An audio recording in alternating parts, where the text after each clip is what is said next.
বন্ধুরা, মাঝরাতে হাইওয়ের পাশে দাঁড়িয়েছিল একটি সাদা গাড়ি। গাড়ির সামনে দাঁড়িয়ে এক তরুণী ফোনে কারো সাথে তাড়াহুড়ো করে কথা বলছিল। ঠিক তখনই টহলরত পুলিশের একটি জিপ এসে হঠাৎ থেমে গেল তার সামনে।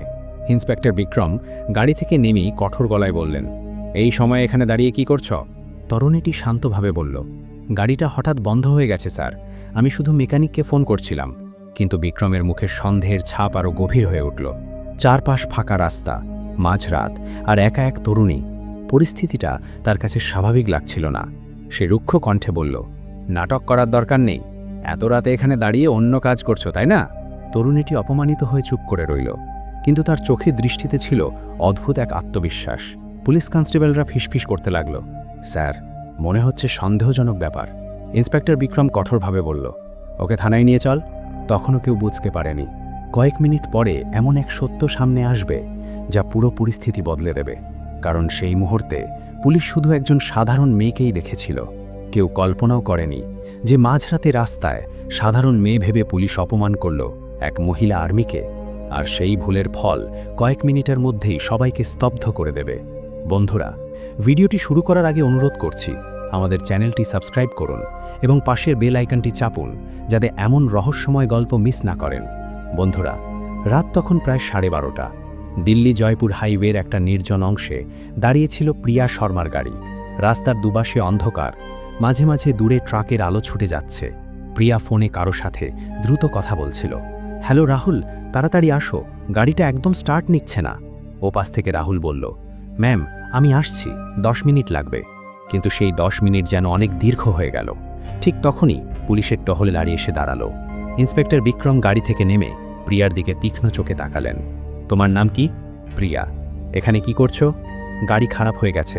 কিন্তু বিক্রমের মুখে বিশ্বাসের ছাপ ছিল না। সে কনস্টেবল রাজেশকে বলল, গাড়িটা চেক করো। রাজেশ গাড়ির দরজা খুলে দেখল সবকিছু স্বাভাবিক, কিন্তু বিক্রম যেন অন্য কিছু ভাবছিল। এই সময় একা মেয়ে, নির্জন রাস্তা, ব্যাপারটা ক্লিয়ার না। প্রিয়া শান্তভাবে বলল, স্যার, আমি সত্যিই সমস্যায় পড়েছি। বিক্রম হঠাৎ কড়া গলায় বলল, থানায় গিয়ে বলবে, এখন গাড়িতে ওঠো। প্রিয়া অবাক হয়ে বলল, কেন? আমি তো কোনো ভুল করিনি। বিক্রম ঠান্ডা গলায় বলল, সবাই প্রথমে এটাই বলে, কিন্তু এখানেই শেষ নয়। ঠিক সেই সময় দূরে একটা কালো এসইউভি ধীরে ধীরে এসে থামল। গাড়ি থেকে নেমে এলো এক লোক, নাম অর্জুন। সে দ্রুত প্রিয়ার কাছে এসে বলল, ম্যাম, সব ঠিক আছে। পুলিশরা একে অপরের দিকে তাকালো। বিক্রম জিজ্ঞেস করল, তুমি কে? অর্জুন একটু থেমে বলল, আমি ওনার পরিচিত। বিক্রম সন্দেহের চোখে তাকালো, কি ধরনের পরিচিত? অর্জুন উত্তর দেওয়ার আগেই প্রিয়া বলল, ও আমার সহকর্মী। কিন্তু বিক্রমের সন্দেহ যেন আরও বেড়ে গেল। সে কনস্টেবলদের বলল, দুজনকেই থানায় নিয়ে চলো। এই কথা শুনে অর্জুন হঠাৎ নার্ভাস হয়ে গেল। স্যার, এটা দরকার নেই। বিক্রম ঠান্ডা গলায় বলল, আমরা ঠিক করব কি দরকার। কয়েক সেকেন্ডের মধ্যে পরিস্থিতি আরও উত্তেজনাপূর্ণ হয়ে উঠল। প্রিয়াকে পুলিশের জিপের দিকে নিয়ে যাওয়া হচ্ছিল। ঠিক তখনই প্রিয়ার ফোন বেজে উঠল। স্ক্রিনে একটা নাম ভেসে উঠল, ব্রিগেডিয়ার রাজাত কাপুর। প্রিয়া কলটা ধরল। জি স্যার। ওপাশ থেকে কঠিন গলা শোনা গেল, ক্যাপ্টেন প্রিয়া, রিপোর্ট কোথায় পৌঁছেছে? পুলিশরা একে অপরের দিকে তাকালো। ক্যাপ্টেন? বিক্রম ভ্রু কুঁচকে তাকালো। প্রিয়া শান্তভাবে বলল, স্যার, আমি পথে আছি, ছোট্ট একটা সমস্যা হয়েছে। ওপাশ থেকে আবার প্রশ্ন এলো, তুমি ঠিক আছো তো? প্রিয়া একবার বিক্রমের দিকে তাকালো, তারপর বলল, জি স্যার, সব ঠিক হয়ে যাবে। ফোন কেটে গেল। কিন্তু পুলিশদের মুখে তখন স্পষ্ট বিভ্রান্তি। কনস্টেবল রাজেশ ধীরে বলল, স্যার, উনি কি সত্যি আর্মির কেউ? বিক্রম একটু অস্বস্তি বোধ করলেও সেটা লুকিয়ে বলল, অনেকেই নাটক করে, কিন্তু ঠিক তখনই এমন কিছু ঘটল যা কেউ কল্পনাও করেনি। দূরে আবার সাইরেন শোনা গেল, আর কয়েক সেকেন্ডের মধ্যেই হাইওয়েতে এসে থামল একটি মিলিটারি জিপ। মিলিটারি জিপটি হাইওয়ের পাশে এসে থামতেই পুরো পরিবেশ যেন মুহূর্তের মধ্যে বদলে গেল। জিপ থেকে নেমে এলেন দুজন সেনা জওয়ান এবং তাদের সাথে একজন মধ্যবয়সী অফিসার। গাড়ির দরজা বন্ধ হবার শব্দ রাতের নীরবতায় স্পষ্ট শোনা গেল। ইন্সপেক্টর বিক্রম প্রথম একটু অবাক হলেও দ্রুত নিজেকে সামলে নিলেন। তিনি কড়া গলায় বললেন, এখানে কি ব্যাপার? মিলিটারি অফিসারটি সামনে এগিয়ে এসে চারদিকে তাকালেন। তারপর তার চোখ থামল প্রিয়ার ওপর। তিনি তৎক্ষণাৎ স্যালিউট করলেন, গুড ইভিনিং ক্যাপ্টেন প্রিয়া। এই দৃশ্যটা দেখে যেন মুহূর্তের জন্য সবাই থমকে গেল। কনস্টেবল রাজেশের মুখ ফ্যাকাশে হয়ে গেল। ইন্সপেক্টর বিক্রমের চোখেও স্পষ্ট অস্বস্তি। প্রিয়া শান্তভাবে বলল, good evening major Anil. Major Anil গম্ভীর গলায় জিজ্ঞেস করলেন, ম্যাম, এখানে কি হয়েছে? প্রিয়া একটু থেমে বলল, গাড়ি খারাপ হয়ে গিয়েছিল, কিন্তু মনে হচ্ছে পরিস্থিতি একটু জটিল হয়ে গেছে। বিক্রম দ্রুত কথার মাঝে ঢুকে বলল, দেখুন, আমরা শুধু রুটিন চেক করছিলাম। কিন্তু মেজর অনিলের চোখে তখন সন্দেহ। তিনি বললেন, রুটিন চেক করতে গিয়ে একজন আর্মি অফিসারকে থানায় নিয়ে যাওয়ার প্রয়োজন পড়ল? বিক্রমের মুখে কথা আটকে গেল। কিন্তু এখানেই শেষ নয়, কারণ ঘটনাটা এত সহজ ছিল না।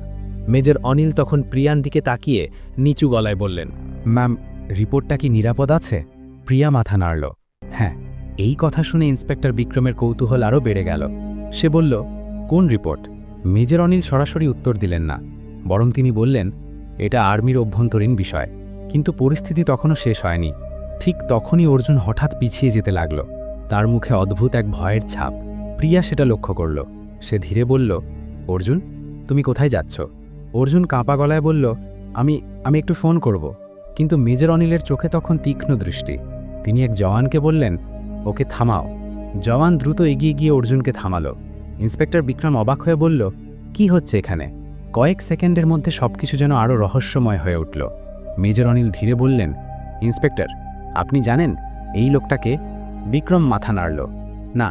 মেজর অনিল ঠান্ডা গলায় বললেন, এই লোকটা গত 6 মাস ধরে আর্মির গোপন তথ্য পাচার করছে। সবাই একসাথে স্তব্ধ হয়ে গেল। কনস্টেবল রাজেশ বিস্ময়ে বলল, কি? মেজর অনিল বললেন, ক্যাপ্টেন প্রিয়া আন্ডারকভার মিশনে ছিল। বিক্রম অবিশ্বাসের চোখে প্রিয়ার দিকে তাকালো। প্রিয়া তখন শান্ত। সে ধীরে বলল, হ্যাঁ, আমরা অনেক দিন ধরে ওকে ধরার চেষ্টা করছিলাম। অর্জুন তখন সম্পূর্ণ ভেঙে পড়েছে। সে চিৎকার করে বলল, সব মিথ্যে। কিন্তু এখানেই শেষ নয়। প্রিয়া নিজের ফোন বের করল। তারপর সে একটি রেকর্ডিং চালু করল। সবার সামনে শোনা গেল অর্জুনের কণ্ঠ, ডাটা কাল রাতেই দুবাই পাঠিয়ে দেব। রাতের নীরবতায় সেই শব্দ যেন ছুরি হয়ে কেটে গেল। ইন্সপেক্টর বিক্রম হতভম্ব হয়ে গেল। সে ধীরে বলল, মানে এতক্ষণ আমরা? প্রিয়া শান্ত গলায় বলল, হ্যাঁ, আপনারা যাকে সন্দেহ করছিলেন সে একজন আর্মি অফিসার, আর যাকে নির্দোষ ভাবছিলেন সে একজন গুপ্তচর। অর্জুন তখন ভেঙে পড়ে বলল, আমি বাধ্য হয়েছিলাম। মেজর অনিল কঠোর গলায় বললেন, দেশের সাথে বিশ্বাসঘাতকতার কোনো অজুহাত নেই। জওয়ানরা সঙ্গে সঙ্গে অর্জুনকে গ্রেপ্তার করল। সবকিছু যেন কয়েক মিনিটের মধ্যেই শেষ হয়ে গেল। কিন্তু ইন্সপেক্টর বিক্রমের মুখে তখন গভীর অনুতাপ। সে ধীরে ধীরে প্রিয়ার সামনে এসে দাঁড়ালো। তার কণ্ঠে আর আগের সেই অহংকার নেই। ক্যাপ্টেন, আমি দুঃখিত। প্রিয়া কিছুক্ষণ চুপ করে রইল। তারপর বলল, ইন্সপেক্টর, আপনার কাজ সন্দেহ করা, কিন্তু কাউকে অপমান করা নয়। এই কথাটা যেন সরাসরি বিক্রমের হৃদয়ে আঘাত করল। সে মাথা নিচু করে বলল, আমি ভুল করেছি। কনস্টেবল রাজেশও লজ্জিত গলায় বলল, ম্যাম, আমরা বুঝতে পারিনি। প্রিয়া মৃদু হাসল। সবাই সবসময় সবকিছু বুঝতে পারে না। কিন্তু কয়েক সেকেন্ডের মধ্যেই আবার একটা অদ্ভুত নীরবতা নেমে এলো। দূরে রাতের হাইওয়েতে ট্রাকগুলো চলতে শুরু করেছে। মেজর অনিল বললেন, ম্যাম, এখন আমাদের বেসে ফিরতে হবে। প্রিয়া মাথা নাড়ল। তারপর সে একবার ইন্সপেক্টর বিক্রমের দিকে তাকালো। আজকের ঘটনাটা মনে রাখবেন। বিক্রম ধীরে বলল, আমি কখনো ভুলব না। কারণ কয়েক মিনিট আগেও সে ভেবেছিল সামনে দাঁড়িয়ে আছে একজন সাধারণ মেয়ে, কিন্তু বাস্তবতা ছিল সম্পূর্ণ আলাদা। সেই রাতের ঘটনাটা পরে পুরো থানায় ছড়িয়ে পড়ে। সবাই অবাক হয়ে শুনেছিল, একজন আর্মি অফিসারকে মাঝরাতে সন্দেহ করে অপমান করা হয়েছিল। আর কয়েক মিনিটের মধ্যেই সত্য প্রকাশ পেয়েছিল। যে মেয়েটিকে দুর্বল ভেবেছিল সবাই, সেই মেয়েটিই ছিল দেশের নিরাপত্তার জন্য কাজ করা এক সাহসী অফিসার। বন্ধুরা, জীবনে অনেক সময় আমরা শুধু বাহ্যিক চেহারা দেখে মানুষের বিচার করে ফেলি। কেউ চুপচাপ মানে এই নয় যে সে দুর্বল। কেউ সাধারণ পোশাক মানে এই নয় যে তার পরিচয় সাধারণ। সেই রাতের ঘটনাটা ইন্সপেক্টর বিক্রমকে একটা বড় শিক্ষা দিয়েছিল। সম্মান, সেটা পদ দেখে নয়, মানুষ দেখে দেওয়া উচিত। কারণ কখনো কখনো যাকে আমরা তুচ্ছ ভাবি, সেই মানুষটিই হয়তো সবচেয়ে শক্তিশালী। আর সেই রাতের গল্পটা আজও মানুষ মনে রাখে। কারণ এক ভুল নিঃসিদ্ধান্ত দেখিয়ে দিয়েছিল, সম্মান না দিলে সত্য একদিন নিজেই সামনে এসে দাঁড়ায়।